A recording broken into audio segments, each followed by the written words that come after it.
تعرف يعني الجرافيك ديزاين فور ماركتنج اند ادفرتايزنج؟ اول ما اغلب الناس تسمع عن مجال الجرافيك ديزاين فمعظمهم بيفكر في التصميمات الخاصه بالتسويق والاعلانات، على الرغم ان ده مجرد قسم من اقسام الجرافيك ديزاين زي ما وضحنا الحلقه اللي فاتت، بس ده دليل على شهرته الكبيره ويعتبر من اشهر الاقسام الموجوده في الجرافيك ديزاين. في حلقه النهارده هنوضح فيها يعني ايه ماركتنج اند ادفرتايزنج جرافيك ديزاين، وهنتكلم باختصار يعني ايه تسويق ويعني ايه دعايه، وكمان ايه هي مسؤوليات الديزاينر واهميه الديزاين بالنسبه لهم، وايه المهارات اللي مطلوب توفرها في الجرافيك ديزاين، واهم البرامج اللي هتحتاج تتعلمها في القسم ده. معاكم محمد الصواف من قناه رحاله، فيلا نبدا.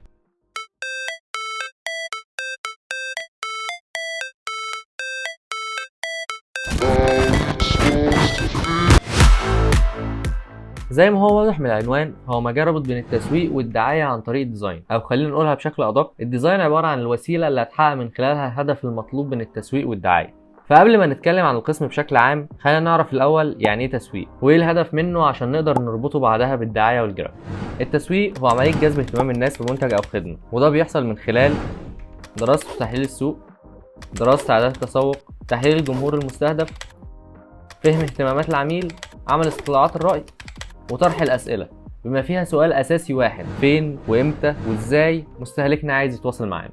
والتسويق مرتبط بجميع جوانب الأعمال التجارية بما فيها تطوير المنتجات وطرق التوزيع والمبيعات والإعلانات، ويعتبر التسويق ضروري في جميع مراحل رحلة البيع، وبتظهر أهميته فيه إظهار قيمة المنتج، بناء الولاء للعلامة التجارية مع مرور الوقت، زيادة المبيعات في نهاية المطاف. بعد ما عرفنا يعني ايه تسويق وعرفنا الهدف منه واهميته وطبيعة شغله، ده يدخلنا على الدعاية والاعلان. فخلينا نعرف في الاول يعني ايه دعاية. زي ما اتضح معانا ان الدعاية هي وسيلة من الوسائل المستخدمة للوصول للنتيجة المطلوبة من عملية التسويق، فنفهم من كده ان الدعاية هي مجرد عنصر واحد من عناصر التسويق، وهي جهد استراتيجي بيتم دفع حقه، والهدف منها نشر الوعي بمنتج او خدمة. يعني ببساطة هي مش الطريقة الوحيدة اللي بنستخدمها لبيع منتج. باختصار، لو كان التسويق عبارة عن إنسان، فالإعلان هو اللسان أو السي في اللي بيتكلم عن الإنسان ده. وطبعا الدعاية ما تقلش أهمية عن التسويق، بالعكس الدعاية والإعلانات بتتمتع بأهمية كبيرة، زي القدرة على الإقناع، القدرة على نقل المعلومات، نشر الوعي وتعزيز المصداقية، القدرة على تشكيل هوية للعلامة التجارية، بناء الولاء للعلامة التجارية مع مرور الوقت.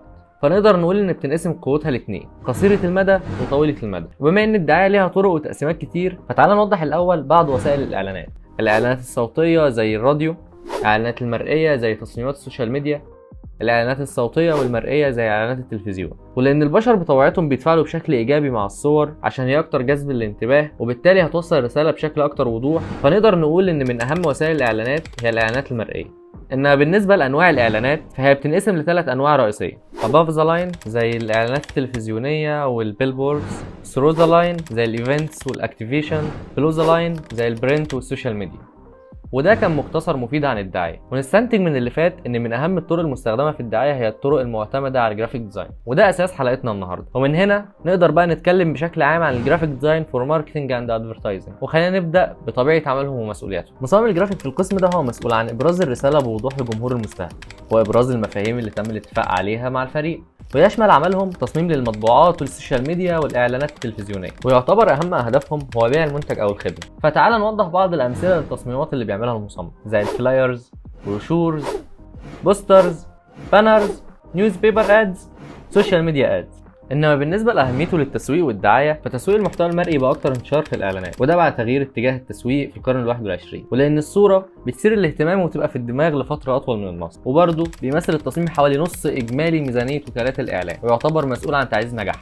والسبب ورا اهميته دي الاسباب الجايه: واحد، التعرف على العلامه التجاريه. يعتبر التعرف على العلامه التجاريه احد الجوانب الاساسيه لدعايه الشركات، والموضوع بيتطلب كتير من الجهد والاستثمار لبناء هويه قويه، وعشان كده تصرف الشركات كتير من الاموال والموارد في تطوير علامتها التجاريه. والهدف الرئيسي انك تخلي منتجات عملائك معروفه لجمهور كبير، وعشان كده تعتمد الاعلانات الحديثه على الجرافيك ديزاين للتعبير عن هويه العلامه التجاريه وزياده المبيعات. 2. التواصل الفعال. يقال ان 93 من التواصل غير لفظي، والاعلان هو اتصال بيستخدم الصور والكلمات والاصوات والحركات لاقناع الناس بشراء منتج او خدمه، وبسبب ده بيلعب التصميم دور كبير في التواصل الفعال. 3. جذب الانتباه. التصميم ضروري برضه لجذب الانتباه بغض النظر عن نوع التصميم، فالتصميم الجيد هيساعد في جذب انتباه العملاء، وعشان تعمل كده لازم تستخدم نص واضح ومتصل، وتستخدم المساحه السلبيه لفصل رسالتك وهيكلها، وحافظ على بساطه التصميم، وتجنب استخدام كتير من الالوان او الصور الكبيره، او الطباعات المعقده. وافتكر دايما ان الهدف من تصميمك هو جذب الانتباه. 4.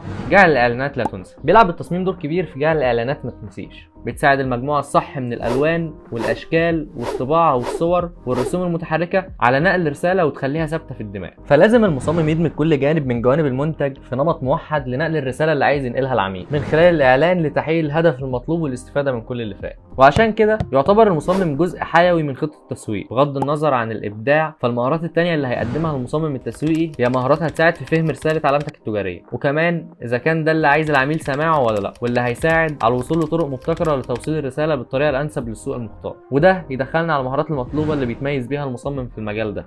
بيحتاج المصمم في القسم ده ان يكون قوي في الكالر لاyout اند تايبوجرافي، ودي مهارات اساسيه اي ديزاينر لازم يبقى عنده علم بيها. وكمان لازم يبقى على درايه بالهويه البصريه، وده عشان يعرف يظهر الهويه البصريه للشركه اللي بيعمل لها التصميم، ودرايه بعادات الفئه المستهدف عشان تعرف تحدد انسب فكره لتصميماتك تمشي معاها. مطلع على كيفيه بيع المنتج، وبيعرف ازاي يجذب انتباه المستهلك او العميل. مهارات تواصل وحل المشاكل، لان طبيعي هتقابل مشاكل في التواصل مع العميل، فلازم تعرف تتواصل معاه وتفهم هو عايز ايه بالظبط. واخيرا بيقدر يشتغل مع فريق، وده لان شغلك بيفرض عليك ان اوقات كتير هتشتغل مع فريق على حمله كبيره. وده يوصلنا بقى لاهم البرامج اللي هتحتاج تتعلمها. وفي 3 برامج مش تقدر تستغنى عنهم، وهم ادوبي فوتوشوب، ادوبي الستريتور، ادوبي انديزاين. وفي بعض البرامج تقدر تضيفها لنفسك عشان تميزك عن غيرك، زي ادوبي افتر افكت، سينما 4D، ادوبي انيميت. ومفيش اي داعي انك تعلمهم، بس زي ما وضحنا انها اضافه كبيره ليك. وبكده يبقى وصلنا لاخر حلقتنا. اتمنى ما كنتش طولت عليكم، وانتظرونا في الحلقات اللي جايه. مع السلامه.